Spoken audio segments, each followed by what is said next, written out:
Good morning, everybody, and welcome to this episode of 30 Minutes to President's Club. My name is Armand Farouk, and I'm here with my co-host, Nick Zagalski. And today, it's for a round two, the cold-calling queen of TikTok, Sarah Plowman, now known as Sarah Ooey because she's recently married. Sarah has some amazing stuff on cold calling that, honestly, you and I hadn't even thought about when we were writing our book on cold calling. She talks about everything from how frequently you should be cold calling your prospects over a 2-week period. She talks about how you should be thinking about hot prospects and staying on top of them. She talks about asking for in-person meetings as a stronger CTA than asking for a virtual meeting. She gets into mobile versus direct dials and not asking too many questions and just going in for getting the meeting. So if you want to learn from one of the best cold callers out there, you're in luck with this episode. And folks, if you're not familiar with Sarah, she has over 130,000 followers on TikTok and literally cold calls live on TikTok. And so you're not going to want to miss this one. And a 3, 2, 1, let's roll. All right, Sarah, welcome back to the show. We start every single episode with your top 3 actionable takeaways. Let's get your 3. Okay, so first and foremost, my number one tip is leaving voicemails. Everyone is always asking what I do for voicemails. So my script pretty much sounds like this. Hey, Nick, I was just giving you a quick call. This was a cold call. However, I was calling in regards to sales training and hiring, as I noticed you guys were looking to hire SDRs.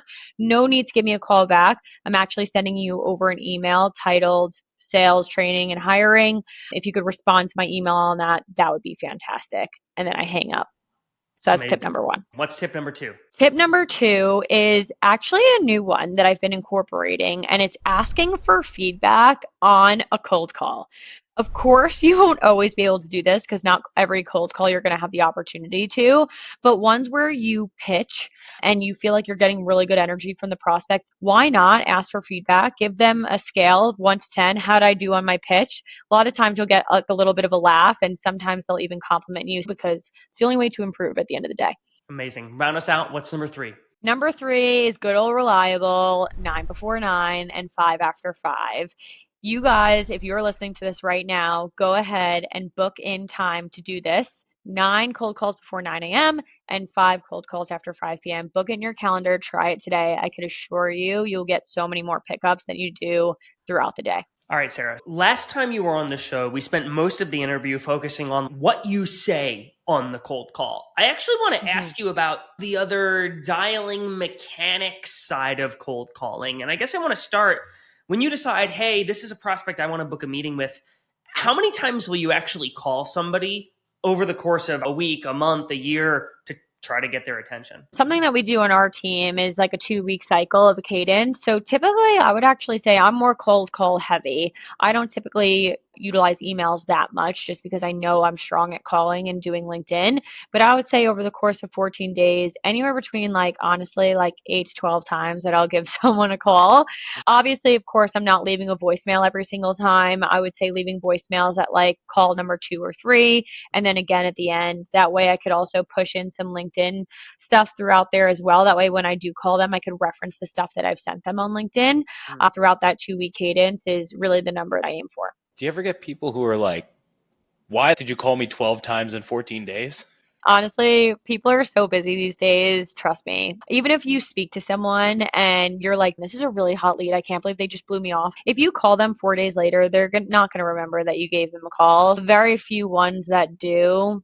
I would say they're very few and far between. Don't worry about it too much. I think everyone used to be really crazy about that. How dare you call someone 9 to 12 times? No one knows. Don't worry. Yeah. So I've been doing a little cold calling myself recently. When I look up my prospect in my data provider, I usually see a couple different numbers for them. I usually see a HQ line, I'll see a mobile line, I'll see their direct dial, and I usually try every number to see what's the best one. One of the things that I run into sometimes is I've got a mobile number, which I know works for them, and they have a direct dial, which I know works for them. Do I call both of them and go back and forth? Do I double dial where I call the mobile, and then if that doesn't pick up, I immediately call the direct dial? What's your approach when you have 2 good numbers for a prospect? Yeah, people are going to come at me for this one. They're going to be like, this girl's crazy, but I'm a double dialer. If Zoom Info or some sort of system on my computer is giving me 2 really good numbers, why not call both?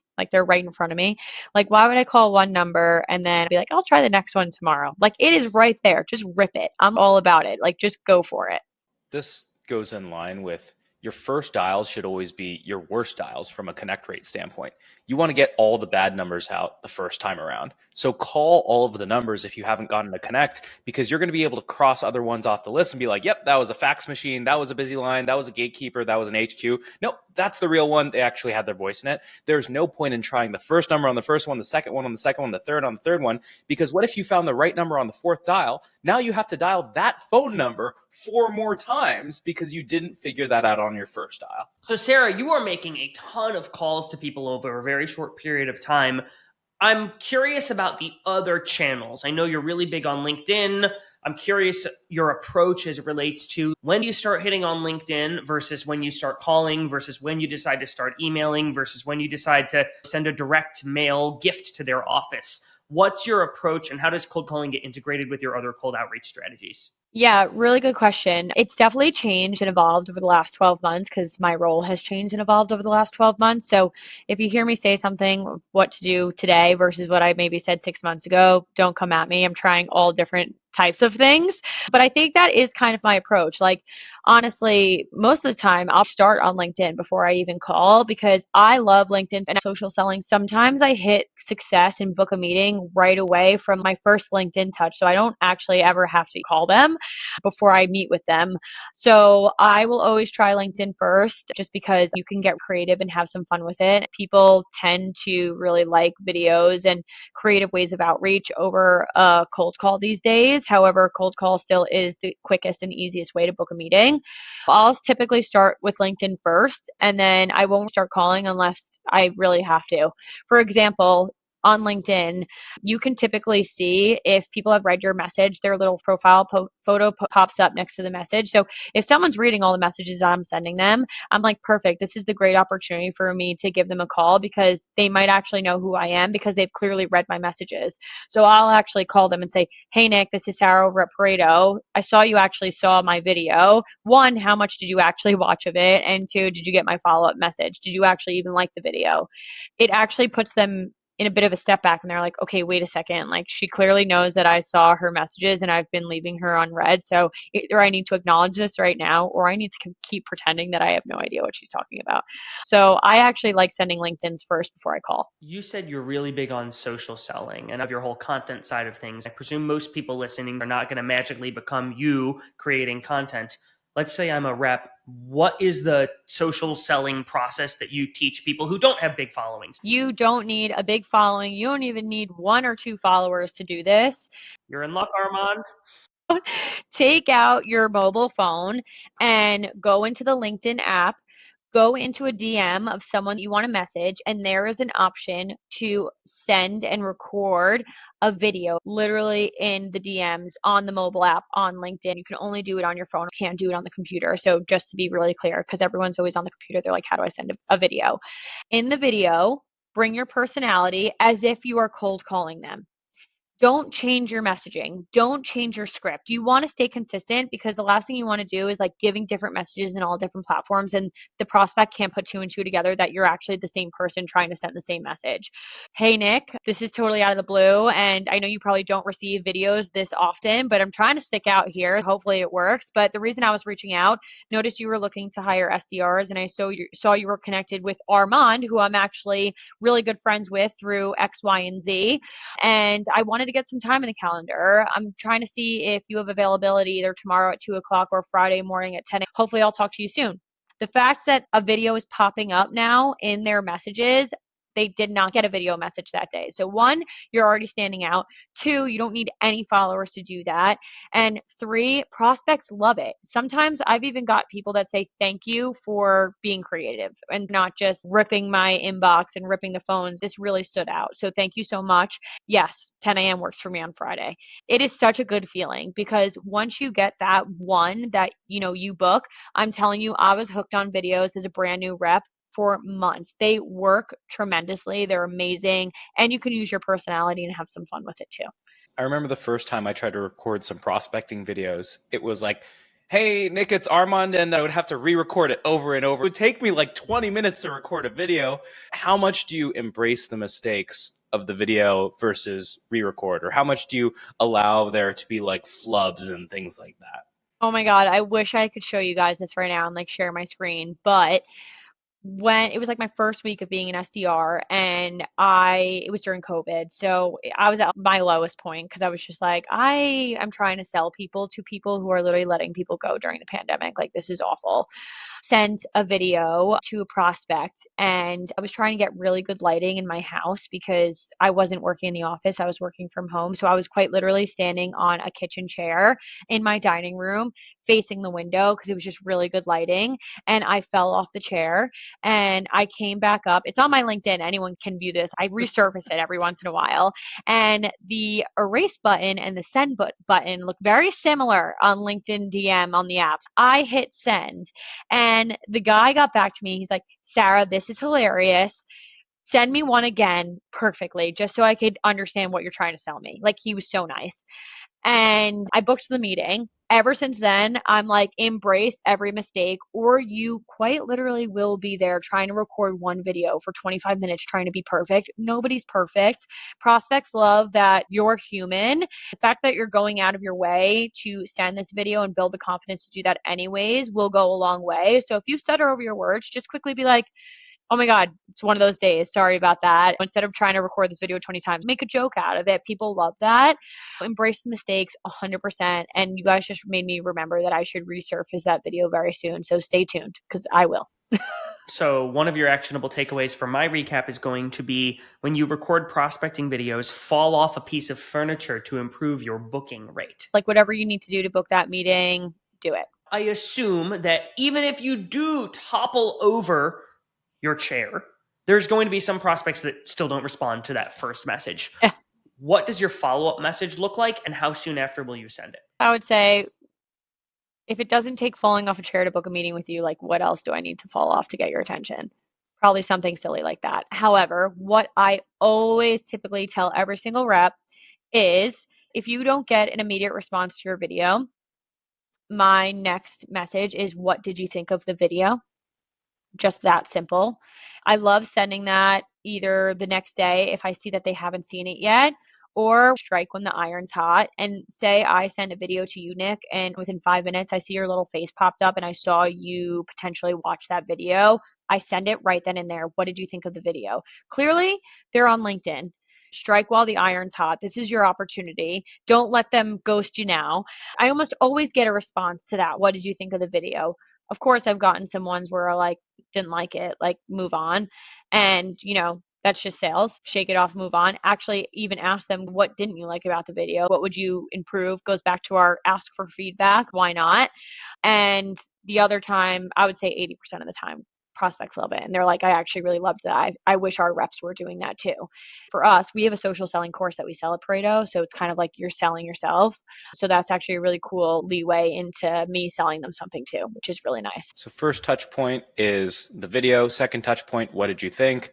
Third touch point, maybe what did you not like about it? Do you stop reaching out on LinkedIn? I would say right then and there. If I'm not getting anything else, the next day is when I'll call and say, hey, did you get a chance to look at that video? I noticed you potentially looked at it yesterday. Is that correct? If they say yes, I'll ask for feedback then and there. If I could get to pitch, great. Or another thing to really reference in your voicemail, like, hey, Armand, I left you a voicemail yesterday. Hi, Armand, I left you a LinkedIn video yesterday. Just wanted to give you a quick call to see if you actually watched it. It was regarding sales training and hiring. Give me a call back when you get this message. Recently, I've been saying, I'm actually going to shoot you a text. Hopefully that's easier so you don't need to give me a call back. And then I'll actually text them too. What do you say in that text? Very similar messaging. Like, I keep all messaging, try to, like, very similar because I want to really get my point across and I really want them to know that I'm reaching out for a specific reason. So the text would say, hey, Armand, just left you a voicemail. I also sent you a LinkedIn video. Not sure if text is easier, but was reaching out regarding X, Y, and Z. Do you have time, X and Y, to chat? What's the best email to send you an invite on? I'm all about this. I've told you before from our previous conversations and in person, but I'm a big hard closer. I don't believe that it's like rude or disrespectful. I more so see it as like a make it as easy as possible for them to say yes.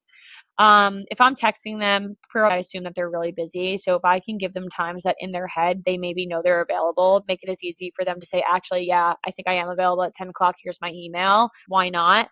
Again, a lot of people will listen to this and be like, wow, Sarah's abrasive. Sarah is crazy. Sarah is harassing people, but I've never gotten that. So just try it. What you're doing is you're actually replacing a lot of the research and the tailoring where you're using the other touch points as your research or as your segue. So instead of texting someone and being like, hey, I noticed these SDR job posts, you're just referencing the other touch point. Or when you're cold calling them, you're like, you're referencing the video. And so you really only just have to find one really simple thing to reference in the first video.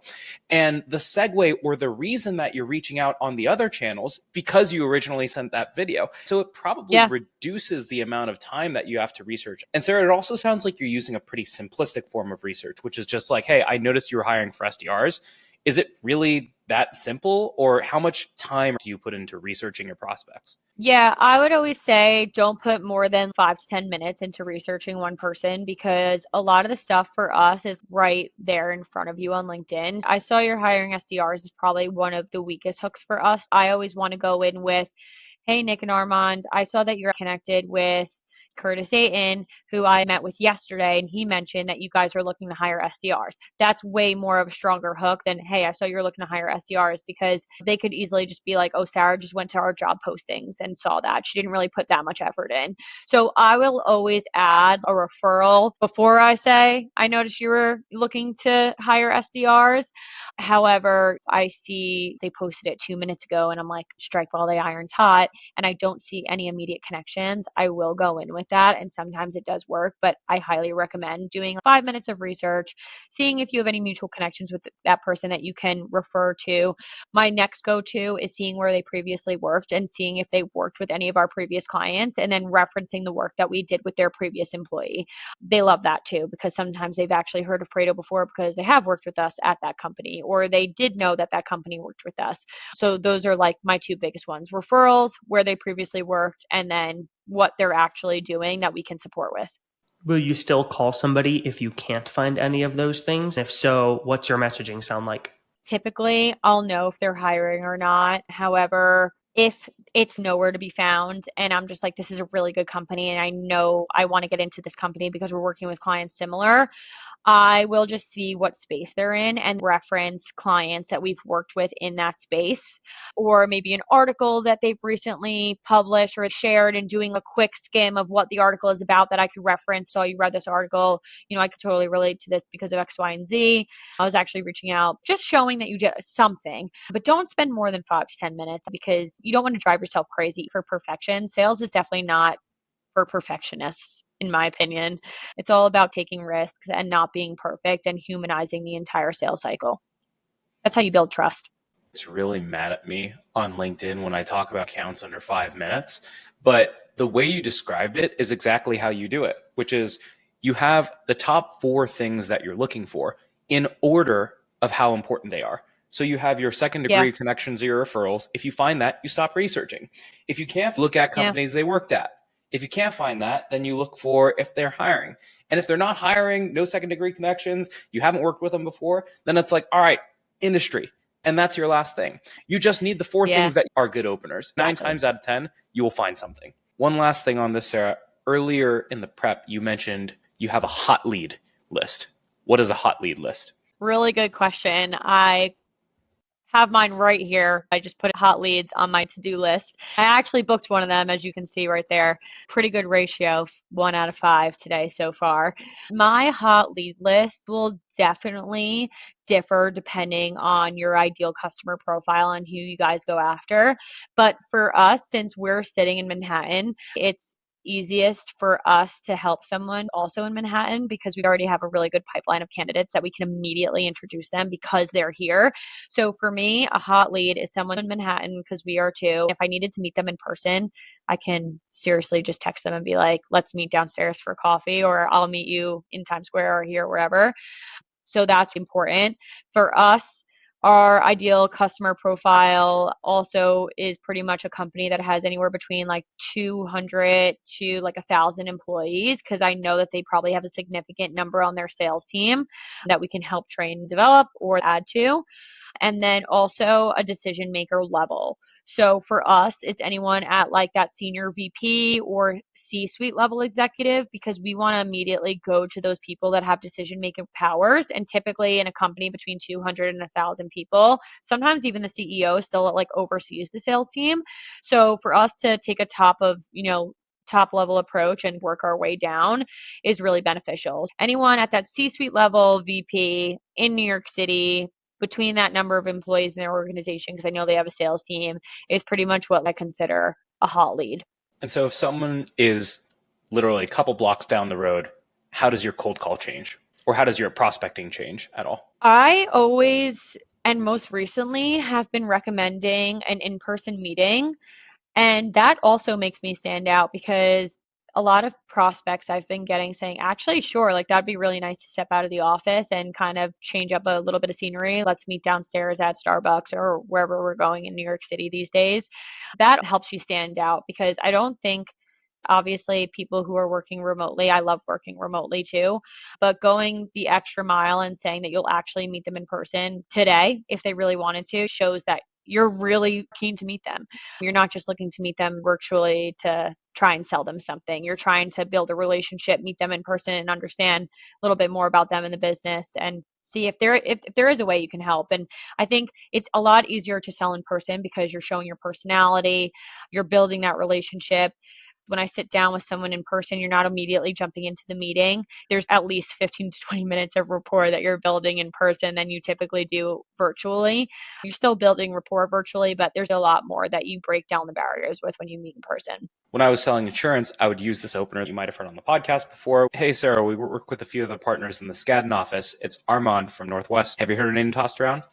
What I don't talk about as much is the way I would usually close is I wouldn't ask for a phone call or a Zoom. I would always say, I'm actually meeting with a few of the other partners on Thursday next week, and I'm going to be in the office. By yours either before or after my meeting blocks. And because they knew I was already going to be in the office, it just felt so much lower friction for me to just swing by.